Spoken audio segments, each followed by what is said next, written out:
નમસ્તે, કેમ છો બધાને? મારી channel Mrs Poonam Yadav cutting and માં તમારું સ્વાગત છે. સરસ મજાનો વિડીયો લઈને આવીશું ભાઈઓ બહેનો કે જે નાના નાના ટુકડા આપણે ડ્રેસ કે આપણે કોઈ બી બ્લાઉઝ કે કોઈ બી ફ્રોક કે ચણિયા ચોલી કે કોઈ બી બનાવતા હોય તો તમને ખબર છે કે આવી રીતે નાના નાના ટુકડા આપણે વધતા હોય છે. તો આ ટુકડાને ફેંકતા નહીં, તમે ઘરમાં યુઝ કરી શકો એવી સુંદર મજાની વસ્તુ તમને બનાવતા શીખવાડી, વેસ્ટમાંથી બેસ્ટ બનાવતા શીખવાડીશ. આ રીતે મારે ડ્રેસમાંથી કોટનના ટુકડો વધેલો છે તો એને એક વખત ગળીમાં ફોલ્ડ કરી લેવાનું છે. આજે આપણે શીખવાના છીએ જે રોટલી હોય એનું આપણે કવર બનાવતા શીખવાનું છે. આપણે પ્લાસ્ટિકના ડબ્બામાં ન રાખતા આપણે આ રીતના કવર બનાવીને સુંદર મજાનું તમને આ રીતના કોટનના કપડામાંથી કવર આપણે રોટલી રાખવા માટેનું કવર બનાવતા સુંદર મજાનું શીખવાડીશ. તો આ રીતે મેં ગળીમાં એક વખત ફોલ્ડ કરેલું છે કાપડ. એક આપણે ડીશ લેવાની છે કોઈ બી સાઈઝની. આનાથી તમારે મોટું બનાવવું તો મોટી ડીશ લેવાની, નાનો હોય તો મીડિયમ. તો આ રીતે તમારે એક નાની ડીશ લેવાની છે, એને આ રીતે રાખી દેવાનું છે કાપડ ઉપર. તમે જોઈ શકો છો આ રીતે કરવાથી આપણે એકદમ પરફેક્ટ રીતે ગોલાઈ આવે એટલા માટે આનું માર્કિંગ આ રીતે કરવાનું છે. આ રીતે આપણે બધી જગ્યાએ માર્કિંગ કરી લઈએ. ફૂલ ગોલાઈ આ રીતે આપણી જેમ છે ડીશની એ રીતે આપણે ગોલાઈ દઈ દઈએ. આ રીતે તમે જોઈ શકો છો માર્કિંગ કરી લીધું. આ રીતે આપણે નાની ડીશ લઈ લઈએ. આ રીતે હું ડાર્ક થોડું કલર લે તમને ખ્યાલ આવે કે આ રીતે આપણે ગોલાઈ આપવાની છે. આ રીતે ગોળ મેં શેપમાં આપણે માર્કિંગ કરી લીધું. આનું આપણે કટિંગ કરી લઈએ.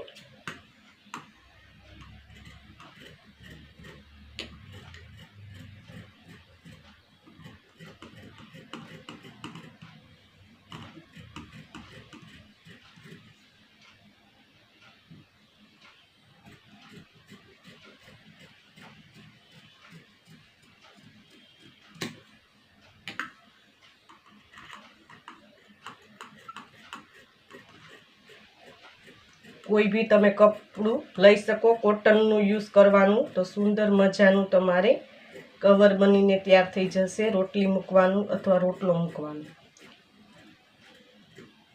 આ રીતે મેં 2 પીસ કટ કરેલા છે. આ રીતે તમારે જે ગોલાઈ છે તે રીતના વ્હાઈટ કાપડમાં તમારે કવરનું કટિંગ કરવાનું છે. તો હું કટિંગ કરી લઉં છું.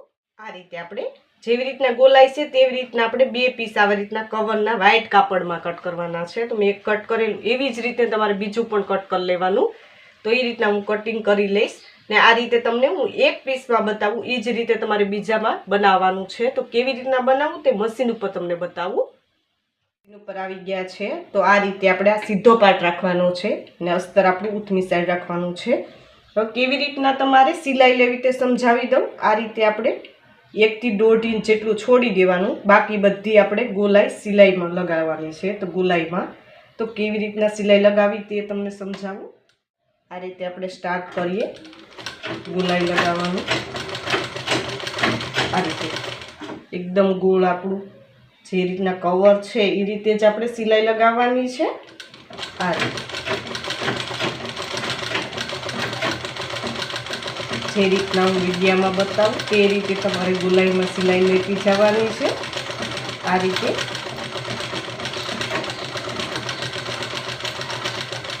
જોઈ શકો છો કેવી રીતના સિલાઈ લઉં છું એ રીતે આપણે સિલાઈ લેવાની છે.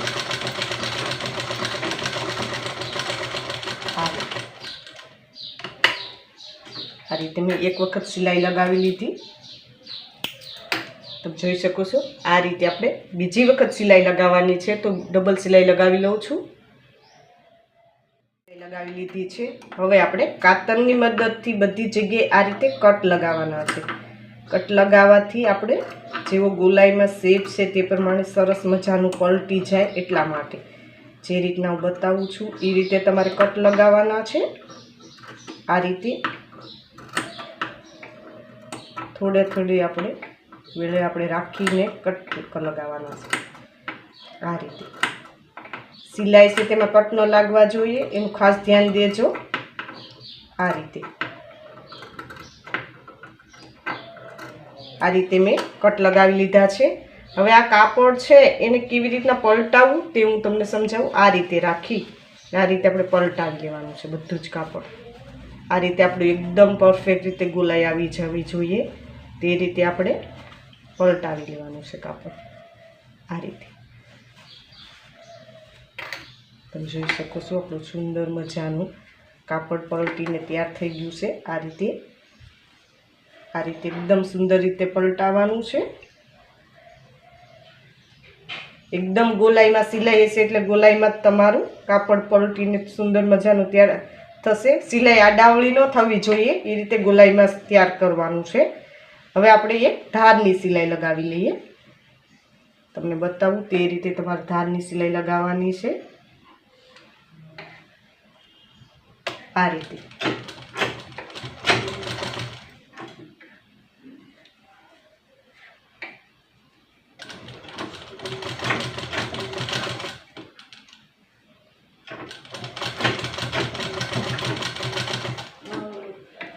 આપણે તૈયાર કરતી જવાનું છે. ધારની સિલાઈ લગાવતી જવાની છે.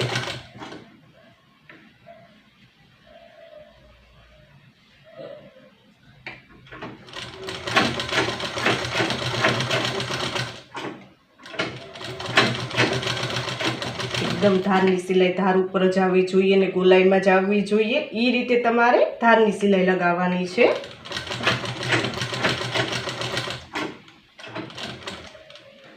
આ રીતે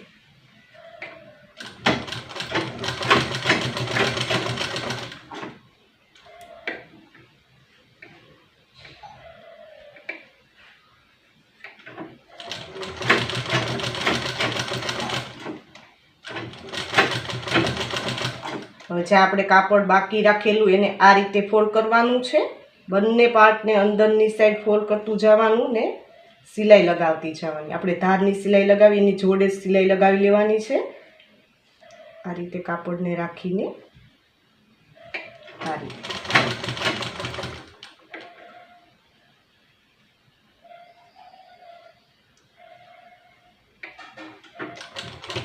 તૈયાર કરવાનું છે.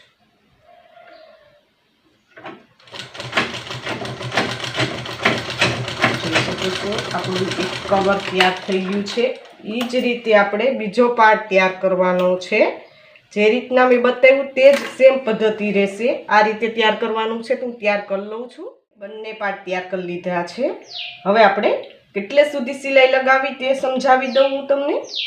એક સાઈડ આપણે ખુલ્લો ભાગ રાખવાનો છે, બાકી આપણે બધી જગ્યાએ સિલાઈ લગાવવાની. આ રીતે આપણે સ્ટાર્ટ કરવાનું છે. આ રીતે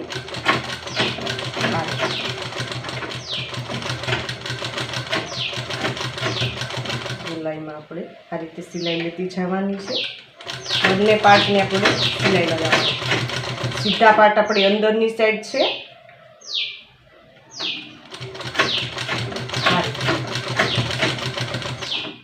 જે રીતના બતાવું છું એ રીતે તમારે ગોલાઈમાં સિલાઈ લગાવતી જવાની છે.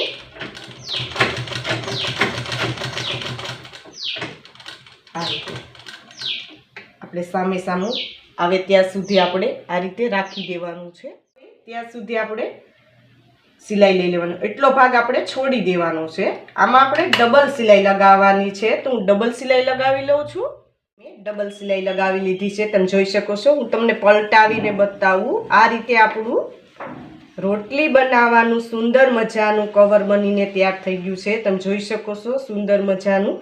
આ રીતે આપણે ગરમ રોટલી રહી એટલા માટે આપણે કોટનના કપડામાંથી સુંદર મજાનું તમને કવર બનાવતા શીખવાડેલું છે. આ રીતે તમે અંદર રાખી શકો ને આ રીતે પેક કરી શકો. આ રીતે ઇઝી મેથડથી મેં તમને સમજાવેલું કે આપણે રોટલી મૂકવાનું કવર કોટનના કાપડમાંથી કેવી રીતના બનાવવું એ તમને સરળ ભાષાની તમને સમજાવવાની કોશિશ કરું. આ રીતે તમારે જે હું ઓનલાઈન ફરમા દેવાનું મેં સ્ટાર્ટ કરેલું છે, જે તમને બ્લાઉઝના હોય કે ડ્રેસના હોય કે વન પીસના કે કોઈ બી જાતના તમે મગાવી શકો. એ નીચે વોટ્સઅપ નંબર આપેલા છે, તો તમે એમાં કોલ કરીને મગાવી શકો. કટોરીવાળા છે, ટક્સવાળા છે, પ્રિન્સેસ છે, ડબલ કટોરીવાળા કે તમારે પેટર્નવાળા ડ્રેસના કોઈ બી ફરમા મગાવો હોય તો તમે કોલ કરાવીને મગાવી શકો છો. આ વિડીયો જોવા બદલ ધન્યવાદ.